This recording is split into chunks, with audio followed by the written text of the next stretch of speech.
আসসালামু আলাইকুম বন্ধুরা, কেমন আছো সবাই? আশা করি সবাই ভালো আছো। আমিও আলহামদুলিল্লাহ ভালো আছি। তো সবাইকে জানাই গুড মর্নিং, আর আমার এমডি ফ্যামিলি ব্লগে সবাইকে জানাই স্বাগত। তো দেখো, আজকে কিন্তু আমি অনেক সকাল সকাল উঠে গেছি। অনেক সকাল বলতে 7টা বাজছে।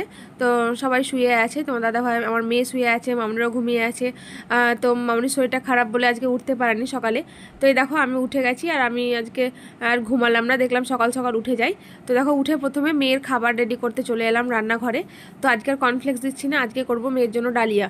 তো দেখো, একটা বাটিতে প্রথমে ডালিয়াটা তো ডালিয়াটাকে এখন বসিয়ে দেবো ইন্ডাকশনে। তো দুধটা যেহেতু আমাদেরকে দিতে আসে না, যার কাছে দুধ নেই সে কিন্তু কিছুদিন ধরে এরকম করছে, মানে এক একদিন আসছে আবার দুদিন বন্ধ থাকছে, এরকম করছে। তো দেখো, দুধ দিয়ে যায়নি, ওই জন্য ওই আমুল স্প্রে প্যাকেটগুলো এনে রাখা হয়েছে, তো সেটা দিয়ে এখন করে দিচ্ছি।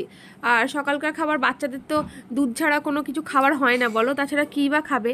বাচ্চাদের কর্নফ্লেক্স, ওটস আর ডালিয়া এই সবগুলোতে এখন তো ওরা বাচ্চা চা মুড়ি এগুলো বিস্কুট এগুলো তো খেতে পারবে না। তার জন্য দেখো গুঁড়ো দুধ দিয়ে এখন করছি। তো দেখি দুধওয়ালাকে না হলে পাল্টিয়ে দিয়ে অন্য একটা কাউকে দেখবো।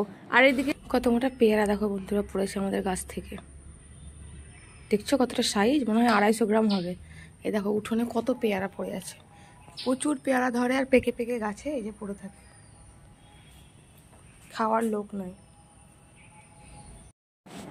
তো দেখো উঠোনটার আমাদের কি অবস্থা দেখতেই পাচ্ছ। এই সারা রাত দিন দুপুর যখনই বলো ওই পেয়ারাগুলো পড়ে পড়ে না এভাবে উঠোনটা একদম পুরো নোংরা হয়ে থাকে। তো আমি তো উঠোন ঝাড় দিই না, হয়তো মাঝে সাঝে কোনো দিন তাও মানে দিই না, আমার মামুনিই ঝাড় দিয়ে থাকে। তো আজকে আমি উঠে গেছি, তো দেখলাম ঝাড়টা প্রথমে উঠোনটা দিয়ে দিই, তারপরে কিন্তু ঘরগুলো দেবো, এখনও ঘরগুলো দিইনি।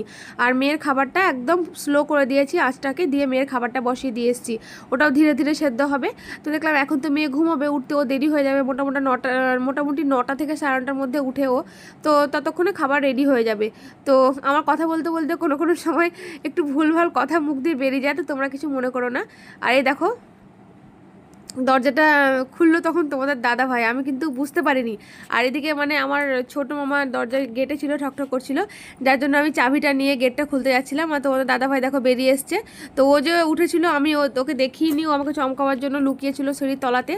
তো আমি যেমনি গেছি সেমনি ও আমাকে চমকানোর চেষ্টা করেছিল। তো যাই হোক, আমি চমকেও গিয়েছিলাম, মানে আমি তো ভাবছি যে ঘুমিয়ে আছে, হঠাৎ করে দেখছি তো চলে এসছে কোথা থেকে। তো এই দেখো ছোটো মামা এলো, মামুনিও উঠে গেছে এবার, তো মামুনির সঙ্গে দেখা করবে, একটু কথা বলবে ওই জন্য।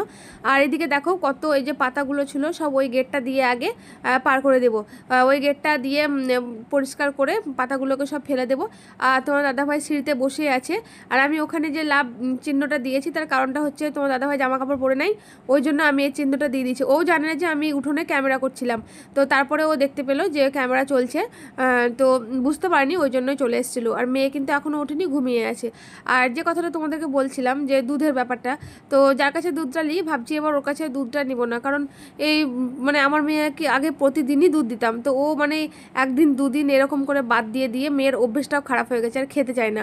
আগে ওকে প্রতিদিনই সন্ধেবেলা দুধ খাওয়াতাম, গরুর দুধটা, তো ওই ওর অভ্যেসের জন্য আমার মেয়ের অভ্যেসটাও খারাপ হয়ে গেল। এখন দুধ বাদ দিয়ে এবার অন্য রকম নানান ধরনের জিনিসগুলো দিয়ে থাকি, তো তো এখন ওর অভ্যেসটা পাল্টিয়ে গেল, ওই জন্য ভাবছি ওর কাছে দুধটাই নেবো না, অন্য কারোর কাছে নেবো। তো ওখানে যে সাইকেলটা দেখতে পাচ্ছ ওই সাইকেলটা হচ্ছে ছোটো মামার। আর তোমার দাদাভাইকে আমি পেয়ারাটা দেখালাম যে দেখো কত বড় পেয়ারাটা পড়েছে, তো ওর সঙ্গে কথা বলছিলাম। আর এদিকে দেখো বিছানাটা তুলতে এসেছি, তো তোমাদের দাদাভাই আবার বিছানা ঢুকে আছে, তোমরা দেখতেই পাচ্ছ। তো ওখান থেকে এসে আবার বিছানাতে এসে ঢুকেছিল। আর আমার মেয়ে উঠে গেছে, উঠে মামনির কাছে আছে, ওকে মুখ টুক ধুয়ে দিয়েছি। তো ওকে খাওয়ানো এখনও হয়নি, ওকে খাওয়াবো। তো একে প্রথমে ওঠালাম দেখো, নাহলে শুয়েই থাকবে, তো মশারিটা দেখো তুলে নিলাম, তো জোর করে ওকে উঠালাম, নাহলে বিছানাতে পড়েই থাকবে। তো দেখো একদিকে উঠিয়ে দিচ্ছি আর একদিকে চাদরটাকেও শার্ট করে নিচ্ছি বালিশ টালিশগুলোকে।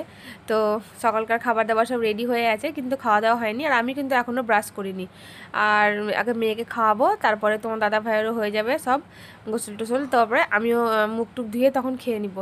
তো এখন কথা বলছিলাম আমরা, তো দেখো এখন উঠে গেল, এবার বাথরুম যাবে। আর দাদা ভাইয়ের কিন্তু জানো তো বাথরুমে প্রচণ্ড লেট হয়, খুব সময় লাগে বাথরুমে। তো ওই জন্য ওকে বলি তুমি 1 ঘন্টা আগে বাথরুম চলে যাও, তো ওর দেরি হয় প্রচণ্ড।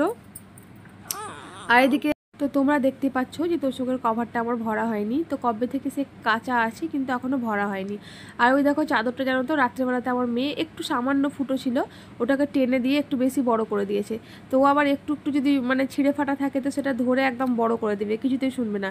তো এখন থাক, আর চাদরটা উঠালাম না, একদম রাত্রেবেলায় তখন চাদরটা উঠিয়ে দিব। এখন তো একটু পরে নোংরা হবে, কারণ মেয়ে খেলাধুলা করবে, আবার সেই চাদর মানে আমাকে পাল্টাতেই হবে। তো তার জন্য আর করলাম না। তো দেখো মেয়েকে খাওয়াবো, মেয়েকে একদম রেডি করে এখানে বসিয়ে রেখে দিয়েছি। তো ওকে আমি ক্যামেরাটা চালিয়ে দিয়ে আমি কিন্তু চলে গেছিলাম। আর ও দেখো নিজের মনে কত কি মানে বলছিল, ছড়া বলছিল, তারপরে খেলা করছিল। তো সেটা আমি তোমাদেরকে শোনালাম না, কারণ ঠিকঠাক শোনা যাচ্ছিল না, ওই জন্য আমি নিজেই ভয়েস দিয়ে দিলাম। তো ওর খাবারটা আমি ঠান্ডা করছিলাম বাইরে, আর ও এখানে নিজের মনে খেলাধুলো করছিল। তো আমি ওকে বললাম যে আমি খাবারটা আনছি, তুমি এখানে বসে থাকো। তো আমি দেখলাম না, খাবারটা ঠান্ডা হয়নি, ওই জন্য আমারও আসতে লেট হয়ে গেছিলো, তার জন্য আমি কিন্তু ক্যামেরাটাকে চালু করে গেছিলাম। তো চলো এখন এবার খাবারটা হয়ে গেছে, মেয়েকে খাই। বন্ধুরা সকাল থেকে দেখতে পেলে যা যা করলাম সবটাই তোমাদের সঙ্গে শেয়ার করলাম। আর এখন এইমাত্র চাটা খাওয়া হয়ে গেল, 10টা বেজে গেছে, 10টা, হ্যাঁ 10টায় বাজছে। তো তোমার দাদাভাই এখন মোবাইলটা নিয়ে যাবে। আর মোবাইলটা নিয়ে যাওয়ার কারণ হচ্ছে ওর মোবাইলটা একটু খারাপ হয়ে গেছে, তো ও ঠিক করতে দিয়েছে। তো এখন দিদির সময় ওর কাছে এখন মোবাইলটা থাকছে, আমার কাছে কিছুক্ষণ থাকছে। তো যখন পারছি আমরা ভিডিও করছি। ও একটু ব্যাংকে যাবে, কিছু কাজ আছে। আর আজকে আমরা যাব, আমি লক্ষ্মী ভান্ডার করতে যাব, তো তখন যদি হয় তো অবশ্যই তোমাদের সঙ্গে শেয়ার করব। আর এখন তোমার দাদা ভাই যাচ্ছে, ও এখন বাইরে নিয়ে যাবে, তো রান্না বান্না আমি তোমাদের সঙ্গে শেয়ার করতে পারবো না, এসে তখন দেখাবো। তো ঠিক আছে, সঙ্গে থাকবে আর ব্লগটা দেখতে থাকো। একবার আসসালামু আলাইকুম বলে দাও, গুড মর্নিং। তো ঠিক আছে বন্ধুরা, সঙ্গে থাকো ব্লগ। তো এই দেখো বন্ধুরা, ভেন্ডি আর শাক নিয়ে এখন মামুনি কাটতে বসে গেল। তো চলো কি রান্না হবে অবশ্যই দেখাবো, তাড়াতাড়ি রান্না করব, যেতে হবে আবার ওইদিকে। 12টা সাড়ে 12টার দিকে যাব, রবিউল নিয়ে যাবে। তো মামুনি যাবে না, মামুনি লক্ষ্মী ভান্ডার করবে না। আর মামুনির শরীরটা খারাপ তোমরা তো জানোই, তো ডাক্তার দেখাতে যেতে হবে মামুনিকে নিয়ে আবার। তো কবে যাবে, কোথায় যাবে অবশ্যই সব কিছুই বলবো। তো দেখো এখন রান্নাটা হয়ে যাক, তারপরে তখন তোমাদের সঙ্গে আবার কথা বলবো। আর এদিকে এই দেখো ভাতটা কিন্তু ফুটে গেছে, চলো একবার দেখিয়ে দিই। এই দেখো একটা পটল ছিল, ভাতের মধ্যে দিয়ে দিলাম। সেদ্ধ পটল খেতে মামুনি ভালোবাসে, তার জন্য দিয়ে দিলাম একটা পটল। তো বন্ধুরা দেখো খাওয়া দাওয়া সব কমপ্লিট হয়ে গেছে। তো তোমাদের সঙ্গে রান্না বান্না এগুলো তো শেয়ার করতেই পারিনি। তো ওই দেখো আমরা এখন বেরিয়ে গেলাম বিডিও অফিস রামপুরহাটে। তো এখন বাসছে তোমার 2:30। আর এই দেখো আমরা এসে এখানে আটকে গেছি রেলে। তো এখানে একটা মালগাড়ি যাচ্ছিলো, আর এই রাস্তাটা এতটাই বাজে, যখনই আসবো তখনই কিন্তু এখানে আটকে পড়বো। তো দেখো আজকেও আটকে পড়ে গেছি। আর আমরা আছি গাড়িতে যাচ্ছি, আর রবিউল যাচ্ছে ওইদিকে টোটো করে। তো আমরা এদিকে এলাম, তো প্রচণ্ড জ্যাম, এখন মনে হয় ছাড়তে অনেকটা লেট হবে। তো তোমার দাদাভাই বললো চলো অন্যদিকে একটা রাস্তা আছে সেদিক দিয়ে। তো এই দেখো চলে এসেছি আমরা এখানে। তো এটা হচ্ছে অফিস, তো চলো তোমাদেরকে দেখাই, যতটা পারছি তোমাদেরকে দেখাচ্ছি এখন। তো এই দেখো এটা হচ্ছে ভেতর। তো তোমার দাদাভাইকে বললাম ক্যামেরাটা একটু ধরতে। দেখো অনেকেই আছে যারা নিচে বসে আছে, আর আমাদেরকে রবিউল ওপরে আছে। তো আমরা এখন ওপরে যাব, ওপরে আমাদের কাজ। তো বেশিক্ষণের কাজ নয়, চলো দেখি এখন কতটা সময় লাগছে। তো খাওয়া দাওয়া করে আমরা এসেছি, কারণ দেরি হয়ে গেছিলো অনেকটাই আসতে আমাদের, ওই জন্য 12টায় আসার কথা ছিল, কিন্তু 12টাতে হলো না, আসতে আমাদের একদম 2:30 বেজে গেছে। তো এখানে আছে। আর আজকে কিন্তু দেখো প্রচুর রোদ, আর যে রোদটাই করেছে তাতে যা গরম লাগছে প্রচণ্ড। আর এমনিতে আমরা অনেকক্ষণ ধরে রেল ফাটকে দাঁড়িয়েছিলাম, সেখানেও কিন্তু খুব রোদ লেগেছে, প্রচণ্ড রোদ লাগছে, গরমও লাগছে। আর বাইরে একটাও ফ্যানও লাগানো ছিল না, তো বাইরের মধ্যে দাঁড়িয়েছিলাম। তো বন্ধুরা দেখো আমাদের কাজ কমপ্লিট হয়ে গেছে, আর আমরা বেরিয়ে পড়েছি। তো এখন বাজছে তোমার ওই 3:45 বা 4:10 এরকমই সময় হবে। আর দেখো রাস্তাটা কত সুন্দর লাগছে, কতটা মেঘ লেগেছে, তো খুব সুন্দর লাগছিলো এই রাস্তার আবহাওয়াটা কিন্তু। তো আমরা এখন যাচ্ছি বাড়ি। তো চলো এখন বাড়ি যাওয়া যাক, আর তোমরা সঙ্গে থাকো, তারপরে বাড়ি গিয়ে তোমাদের সঙ্গে ব্লগটা আবার শেয়ার করব। তো চলো রাস্তাটা একটু তোমরাও দেখে নাও।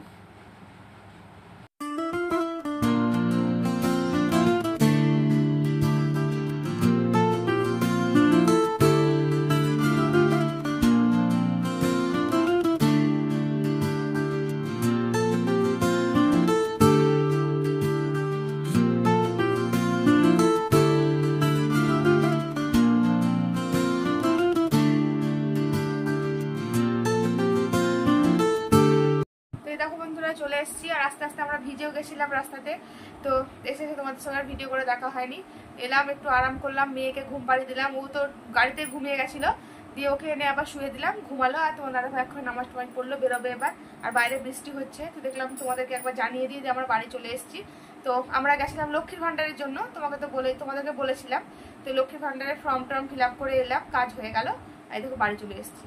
তো ঠিক আছে, আবার সন্ধ্যের সময় তোমাদের সঙ্গে দেখা হচ্ছে। হ্যালো বন্ধুরা, এবার বাড়ি চলে এসেছি, খাওয়া দাওয়া করবো। দাদার দোকান থেকে বিরিয়ানি এসছে, তাই আজকে বিরিয়ানি খাওয়া দাওয়া হবে। তোমরা সবাই সাথে থাকো, দেখতে থাকো।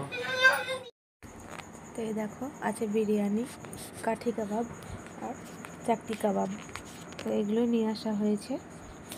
তো এটা আমার মামাতো ভাই, মানে বড় মামার ছেলে, নতুনই দোকান খুলেছে। দোকানটা হচ্ছে ভোল্লার মোড়ে। যারা রামপুরহাট থেকে আমার ব্লগ দেখো তারা কিন্তু অবশ্যই চিনতে পারবে, বা অবশ্যই কিন্তু একবার যেও, কারণ বিরিয়ানিটা খেতে সত্যি খুব সুন্দর লাগলো। একদম মানে মিষ্টি মিষ্টি, খুব সুন্দর খেতে লাগলো। তো অবশ্যই তোমরা একবার হলে গিয়ে টেস্ট করে নিও। তো সেখান থেকে আজকে দাদাকে অর্ডার করেছিলাম ফোনে, মানে আমার মামাতো ভাই হচ্ছে দাদা যেহেতু, ওই জন্যই। কিন্তু দাদা কিন্তু ডেলিভারি বয় নয়, আবার সেটা ভেবো না। ওখানে ডেলিভারি দেওয়াও হয়, ডেলিভারি বয় আছে। তো ডেলিভারি বয় ছিল না, ওই জন্য দাদা নিজেই নিয়ে এসেছিলো, বললো ঠিক আছে আমি গিয়ে দিয়ে এসেছি। তো যেদিন দোকানটা উদ্বোধন হয় সেই দিনই যেতে বলেছিল, তো কোনো কারণে যাই হোক যাওয়া হয়নি আমার। আর আমি মানে এখন মানে ততদিন থেকে টেস্টও করিনি যে ওই দোকানের বিরিয়ানি কেমন। তো আজকে ফার্স্ট টাইম টেস্ট করছি। তো মামুনিকে বললাম যে মামুনি চলো আজকে দাদার দোকানেরই খাবার দাবার রাত্রেবেলা খাওয়া যাক। তো মামুনির তো গ্যাসের প্রবলেম তোমরা সবাই জানো, ওই জন্যই কিন্তু আমি এতদিন থেকে করছিলাম না, কারণ মামুনির পেটের প্রবলেম হয়ে যাবে। তো আজকে মামুনি বললো যে তুই অনেক দিন থেকে বলছিস, তো করিস না আমার জন্য, তা আজকে কর। আমি তো সে একটুই খাবো, যাই খাই একটু মুখে দিব, ভাত হোক মুড়ি হোক যাই খাই, তার জন্য বললাম যে হোগা করি তাহলে। তো মামনি কিন্তু সেরকম কিছুই খায়নি, নোরায়ার থালাতে 1 চামচ মতো শুধু নিয়েছিল। তো আমরা খাবো না বলে কিন্তু একটু নিয়েছিল। তো দেখো মামনিকে দিয়ে দিয়েছিলাম খেতে, মেয়েও খেয়েছে। মেয়ে বিরিয়ানি খেতে পারেনি, একটু ঝাল ছিল তার জন্য, ওর জন্য আমি ভাত রান্না করেছিলাম। তো ওকে ভাত খাইয়ে দিয়েছি, বিরিয়ানির মাংসটাকে ধুয়ে নিয়েছিল, তো ধুয়ে দিয়েছিলাম। একটা কাঠি কাবাব ধুয়ে দিয়েছিলাম, ভাত, ভেন্ডির তরকারি আর আলুর তরকারি, সেটা দিয়ে মেয়েকে আমি খাইয়ে দিয়েছি অনেকক্ষণ আগে। তো এতক্ষণে তোমাদের দাদা ভাই এলো, তো একটু লেট হয়ে গেল আমাদের খেতে, 10:30 বেজে গেছে। তো এই দেখো 10:30 সময় খাচ্ছি, আর ওর পাপা ওকে দিচ্ছে। তো দেখলে কেমন মেয়ের আগে ছুঁড়ে একদম ফেলে দিল। বন্ধুরা খাওয়া দাওয়া হয়ে গেল, খাওয়া দাওয়ার পরে চলে এলাম এবার ভিডিও শেষ করতে। তো আজকে যতটা পারলাম তোমাদের সঙ্গে শেয়ার করলাম, বেশি করতে পারিনি। তোমাদের দাদাভাইকে বলেছিলাম যে বাইরে গেলে তুমিও কিছু ভিডিও করবে, আমি তো প্রতিদিনই ঘরের জিনিসই দেখাই, তো সেরকম কিছুই করেনি ভিডিও আজকে। তো যেটুকু পারলাম তোমাদেরকে দেখালাম, শেয়ার করলাম। তো আজকের মতো এই পর্যন্তই। কেমন লাগলো ভিডিওটা অবশ্যই জানাও কিন্তু কমেন্টে, আর ভালো যদি লাগে থাকে তো অবশ্যই চ্যানেলটা সাবস্ক্রাইব করে দিও, আর লাইক কমেন্ট আর শেয়ার করিও, আর পাশে থাকা বেল আইকনটি টিপে অল বাটনটি প্রেস করে দিও, তাহলে কিন্তু তোমরা আমার ভিডিও সব নোটিফিকেশন পেয়ে যাবে। আর আজকে আর লাইভে আসতে পারলাম না, কালকে দেখবো ইনশাল্লাহ আসবো। তো কালকে তো তোমরা আমার ভিডিওটাই পেয়ে যাচ্ছ, মানে আমি গতকালের কথা বলছি, সেটা বুঝতেই পারছো। তো ঠিক আছে, আজকের মতো এই পর্যন্তই। সবাই ভালো থেকো, সুস্থ থেকো, খুদা হাফেজ, আসসালামু আলাইকুম। দেখা হবে আবার নেক্সট ব্লগে।